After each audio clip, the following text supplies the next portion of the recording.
शहीद भगत सिंह का जीवन परिचय। भगत सिंह एक स्वतंत्रता सेनानी थे। भगत सिंह ने साइमन कमीशन का विरोध किया था। उनके साथ लाला लाजपत राय थे। उन्होंने साइमन वापस जाओ का नारा लगाया। लगभग 23 साल की उम्र में ही उन्हें फांसी पर चढ़ा दिया गया।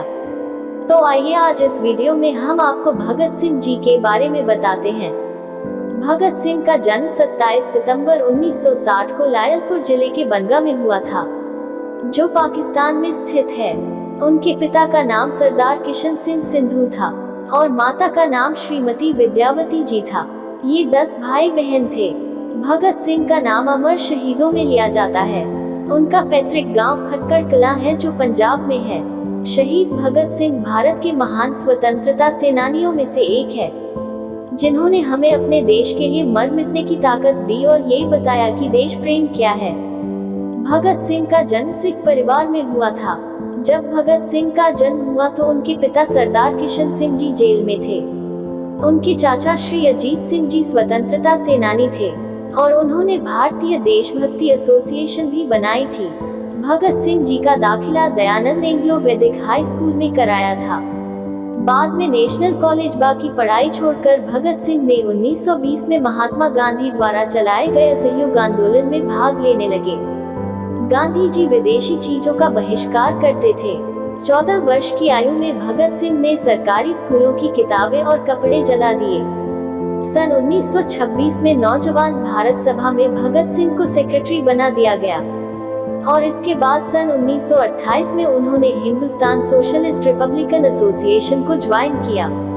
इसे चंद्रशेखर आजाद ने बनाया था और पूरी पार्टी को एकजुट कर वे 30 अक्टूबर 1928 को भारत में आ गए। उन्होंने साइमन कमीशन का विरोध किया। उनके साथ लाला लाजपत राय थे।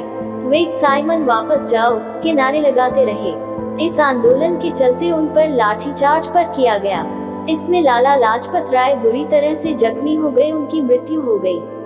लाजपत राय की मृत्यु होने के कारण देश की आजादी के लिए हो रहे आंदोलन और भी ज्यादा तेजी में आ गए। लाला लाजपत राय की मृत्यु से भगत सिंह और उनके पार्टी को गहरा झटका लगा। अंग्रेजों से बदला लेने की ठान ली और फिर उन्होंने अंग्रेजों को मारने का प्लान बनाया। उन्होंने अंग्रेजी पुलिस अधिकारी स्कॉट को मारने का प्लान बनाया, लेकिन गलती से उन्होंने असिस्टेंट पुलिस सॉन्डर्स को मार डाला था। इस कारण अपने आप को बचाने के लिए भगत सिंह लाहौर चले गए। भगत सिंह को पकड़ने के लिए अंग्रेजी पुलिस ने चारों तरफ जाल बिछा दिए। इसके चलते भगत सिंह ने अपने आप को बचाने के लिए अपनी दाढ़ी और बाल कटवा लिए ताकि उन्हें कोई पहचान ना सके। ऐसा कहा जाता है कि समुदाय को शोभा नहीं देता, लेकिन भगत सिंह को अपने देशभक्ति से आगे कुछ भी नहीं दिख रहा था। डराने के साथ चंद्रशेखर, देव रागदेव और सुखदेव भी मिल चुके थे और उन्होंने बड़ा धमाका करने की ठानी।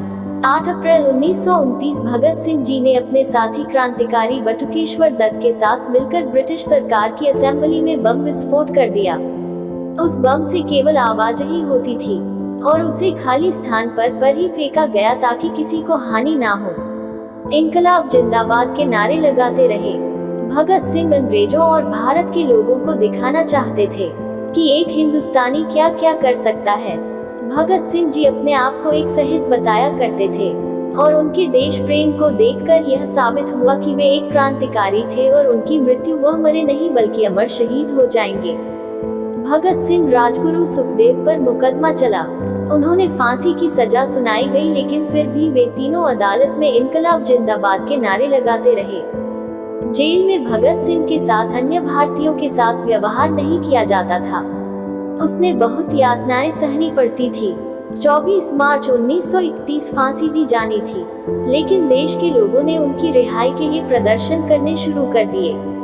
इसके चलते ब्रिटिश सरकार को डर लगने लगा कि अगर भगत सिंह को रिहा कर दिया गया तो वे सरकार को जिंदा नहीं छोड़ेंगे। इसलिए 23 मार्च 1931 की शाम 7:33 पर भगत सिंह और उनके साथियों सुखदेव, राजगुरु को फांसी दे दी गई। जाने से पहले वे लेनिन जीवनी पढ़ रहे थे। उनसे उनकी आखिरी इच्छा पूछी गई। उन्होंने लेनिन की जीवनी पूरी पढ़ने का समय में मांगा। कहा जाता है कि जेल अधिकारियों ने जब ये सूचना दी गई कि अब उनकी फांसी का वक्त हो गया है, तो उन्होंने कहा था ठहरिए, एक क्रांतिकारी को दूसरे क्रांतिकारी से मिलने दो। 1 मिनट के बाद छत की ओर पुस्तक को उछाल कर बोले, ठीक है, अब चलो। फांसी पर जाते समय तीनों क्रांतिकारी मस्ती में मग्न होकर गीत गुनगुना रहे थे। मेरा रंग दे बसंती चोला, मेरा रंग दे बसंती चोला, माय रंग दे बसंती चोला।